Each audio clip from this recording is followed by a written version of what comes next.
2025 թվականի մարտի 5-ին Հայաստանի Հանրապետությունը հաջողությամբ տեղաբաշխել է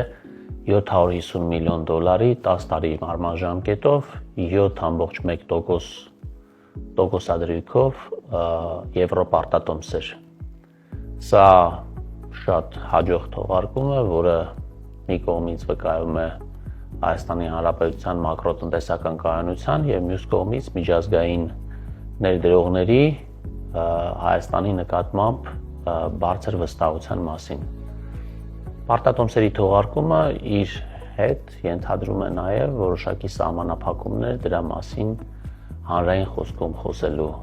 համար որոշակի ժամկետով և այդ ժամկետի ավարտից հետո մենք ավելի մանրամասն խոսենք դրա մասին, կհրավիրենք բրիֆինգ մեր հարգելի լրագրողներին, որովհետև տեսնում ենք, որ որոշակի հարցեր կան մեր հարգելի համաքաղաքացիների շրջանում։